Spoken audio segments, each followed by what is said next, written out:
To learn more about earning college credits with study hall courses, visit gostudyhall.com or click the link in the description. Take a moment to think of someone who's really smart. A friend, a relative, heck, even a fictional character. I bet someone came to mind pretty quickly. Maybe Stephen Hawking, Ursula K. Le Guin, me, Enola Holmes, or Barack Obama. Or my all-time favorites, Wade from Kim Possible and Hermione Granger. What makes them intelligent? Is it their command of a particular kind of knowledge? Razor-sharp reasoning skills? Resourcefulness? Now, think of another person who is also really smart. Are they intelligent in the same way? We all have an idea of what intelligence is. But when we really think about it, intelligence is difficult to really pin down, even for psychologists, because it turns out that intelligence is as multifaceted as humans are. It's not easy to describe, and it's even harder to quantify. That makes intelligence a fascinating subject of research. As intelligent beings, we love a good puzzle. Hi, I'm Deja Fitzgerald, and this is Study Hall, Intro to Psychology.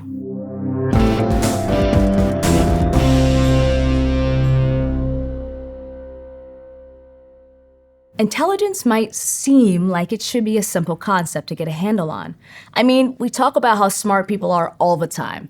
But like many things in psychology, intelligence is complex, and our concept of it has changed over time. That change shows us how difficult it is to pin down. People have been pondering intelligence for ages, but it wasn't until the mid-19th century that scientists really began to study it. That's when the English scholar Sir Francis Galton tried to figure out if intelligence, as he defined it, was inherited. And in the 20th century, the British psychologist Charles Spearman proposed something called the G factor, which is short for general intelligence, and coincidentally the name of my next mixtape. General intelligence wasn't exactly a new concept, but Spearman was the first to express it in statistical terms. The idea is that intelligence is like being athletic. An Olympic sprinter is probably not going to be the star player in the World Cup, but they're probably going to be better than, well, me. So maybe the same thing applies to intelligence. Someone who's really good at one thing, like computer programming, might also be better than a random person at something else brainy, like learning a second language. But then, in the 1940s, psychologist Raymond Cattell theorized that no, wait, we don't have one G, we have two kinds of intelligence. There's fluid intelligence, which is all about being able to reason and solve problems abstractly, basically quick thinking. And then there's crystallized intelligence, which is about knowledge that's been stored or crystallized in your brain and involves facts, memory, and experiences.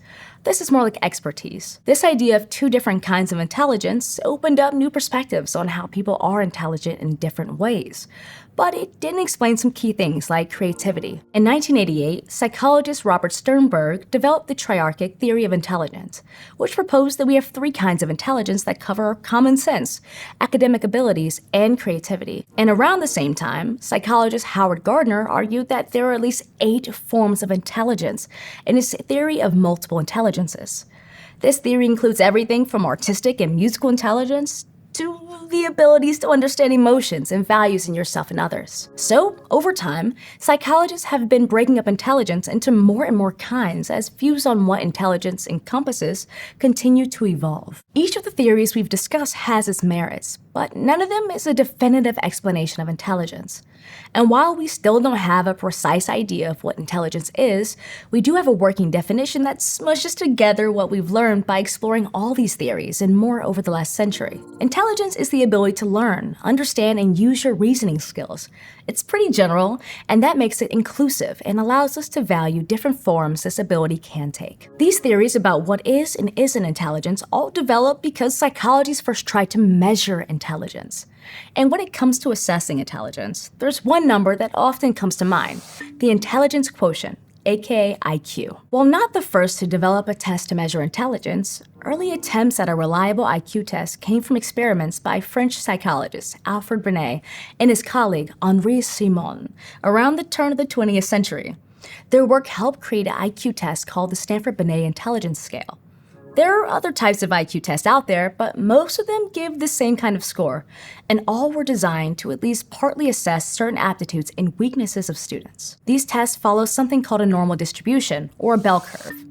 Most people will score around average, which is 100, with extreme scores on either side occurring with less and less frequency. Now, it seems helpful to have a number for gauging relative intelligence, But there are some serious issues with IQ tests. For example, parts of intelligence tests include questions about facts that are assumed to be common knowledge, like asking people to identify a historical explorer. Those questions leave out people who may not have learned the information or for whom the information is irrelevant to their culture or the area where they live. And they favor groups who are ideologically or racially similar to the test makers. As you may have guessed, most of these test makers were white men with a certain level of privilege. Black Americans, indigenous peoples, immigrants, and people born or raised outside the US have been systematically disadvantaged by these tests, which have, at times, served to further marginalize and perpetuate stereotypes of already minoritized groups. So we have to wonder what IQ tests are really measuring. And these concerns aren't new. Even Binet was cautious to note that intelligence is too complex of a thing to be reduced to a number, and that it can change over time. Bottom line, IQ tests are flawed. Big time. Does that mean what we need is a test with better questions? Well, it's probably going to take a lot more than designing questions to measure intelligence. To understand why, we'll need to look at some things related to intelligence. One reason why measuring intelligence is difficult is because researchers can really only measure how people show their intelligence. That's often done through language. Language is just a system of socially shared symbols that can be written, spoken, or physically expressed, as in languages like American Sign Language. Language requires common rules called grammar, which dictates how we can express ourselves, and even what we think. Like in Hopi, an indigenous language from what's now the southwestern US. Events that occur in the past or future are given spatial terms. Basically, instead of adding ed to the end of a word, a Hopi speaker would say that the event occurred at a great distance away from them. This is very different from how time is communicated in English. So languages can work in different ways, and that means intelligence can be expressed in different ways. And it can be hard to decide what to look for. But even when people share a common language, testing intelligence is hard because people's ability to use language can vary. We often associate a large vocabulary with intelligence, but someone with a more modest vocabulary can also express their intelligence through language. Their intelligence might just be expressed differently, like with code switching. That's when a person changes the way they speak depending on a situation, maybe by using a different tone, different words, or even an entirely different language, like how I might use a more serious tone if I'm negotiating with a car salesman. Changing the way we speak is intelligence in action. Code switching shows that we understand the context we're in and reasoning about how we should communicate in that context. And that's something an intelligence test can easily capture. Behaviors like code switching sit at the intersection of language and cognition, which is the mental process of knowing, which can involve abilities ranging from attention to reasoning. And cognition is crucial to our intelligence because our ways of knowing about the world feed into our understanding and reasoning about the world. We can see that with code switching. We adjust our language based on what we know about the context, like the kind of person we're talking with. Our response to context often uses schemas. A schema is our basic idea about a thing, a simplified concept of that thing. So at a car dealership, I might have a car salesman schema, which is like a mental template or a set of assumptions for what a car salesman is like and how they behave. Categories of people are just one kind of schema. And we have schemas for basically everything we use to imagine the world, especially social norms. Like no talking during movies because I am paying too much to be there already and I will shush you. Schemas also feed into decision making, which is another aspect of cognition. While we might like to think that we make decisions in a purely rational way, the human mind is often limited by our schemas and other aspects of cognition. This is called bounded rationality. The idea that our decision-making is not perfectly logical because of limitations, like the accuracy of our schemas, the amount of information available, and time constraints. But even if they're not completely logical, there are a few strategies we can use to make decisions, and we can explore some of them through everyone's favorite class, gym. Let's pretend you're in 4th grade. You're captain of the kickball team and you want to put together the very best team. You could use a single feature strategy and pick one criteria to make decisions. For kickball, that one criteria might be leg length. Maybe people with long legs can really knock that ball far out into the field. Or you could use an additive strategy. That's when we think of multiple important aspects and score each option using these aspects. Then we choose the option or options with the highest score. For kickball, you might consider 3 aspects: athletic ability, teamwork, and gym clothes that also have yellow and blue. I mean, you'll for sure perform better if your team has color harmony. Then you do a quick ranking of all your classmates with these criteria to pick team members. That might mean picking a classmate in a blue t-shirt who is pretty good at sports and teamwork, and also picking someone who is okay at athletics but really good at teamwork, even though she's wearing green. Then there's a strategy that's sort of the opposite. Elimination by aspects. This is when you think of an aspect that's critical, and then eliminate all options that don't have this aspect.